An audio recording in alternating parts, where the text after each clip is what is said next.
ওর কোনো সার্টিফিকেট কোনো কিছু নেই, পরে জাল জালিয়াতি করে সার্টিফিকেট বিভিন্ন। হীরক রাজার গল্প শুনেছেন অনেকেই, তবে বাস্তবিক এক হীরক রাজার সন্ধান মিলেছে খুলনার ফুলতলার যুগনিপাশায়।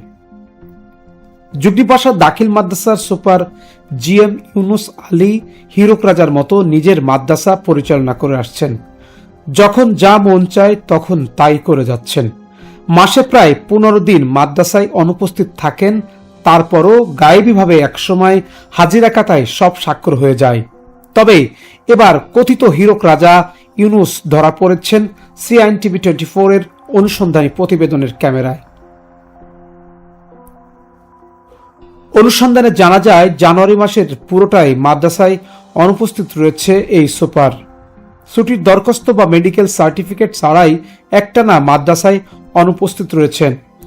মাদ্রাসার সহকারী সুপার জানালেন, তিনি মাদ্রাসার চাকরির পাশাপাশি নাকি কোনো এক প্রজেক্টের চাকরি করেন।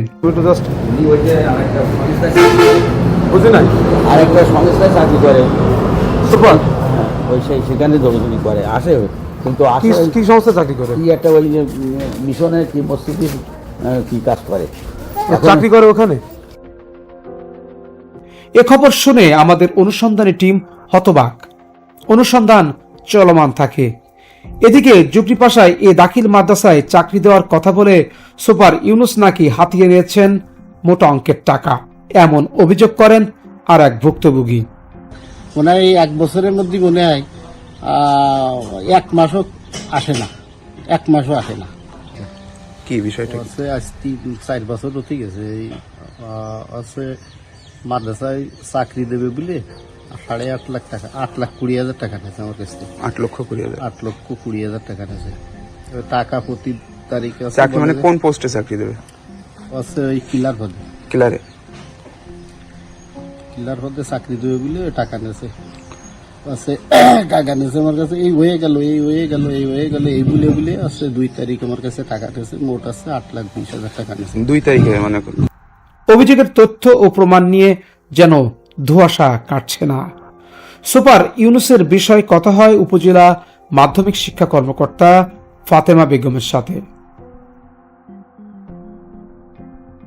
তা আপনার কি মনে হয় উনি নীতি বহির্ভূত কাজ করছে না? হ্যাঁ, এটা তো অবশ্যই। এটা তো আমি সভাপতির সাথে এটা বলছি যে উনি তো এইভাবে থাকতে পারে না, ওনার কাগজপত্র পাঠাবে আমার কাছে, কোথায় কি করতেছে জানার পরে ওনাকে একটা শোকজ করা হবে। আমি এটা চিন্তা করছি ওনাকে। আচ্ছা, তারপরে উনি নাকি কোথাও জব করছে, হ্যাঁ, কোন একটা চুক্তিভিত্তিক ভাবে কোন একটা প্রজেক্টে জব করছে, এটা আপনার নলেজ আছে কিনা?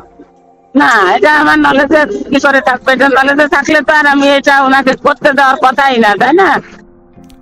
ফুলতলা উপজেলার যুগনিপাশা দাখিল মাদ্রাসার সুপার জিএম ইউনুস আলীর বিরুদ্ধে এর আগেও বিভিন্ন অভিযোগ উঠে আসলেও কোনো এক কারণে সেই অভিযোগটি শেষ পর্যন্ত আলোর মুখ দেখে না।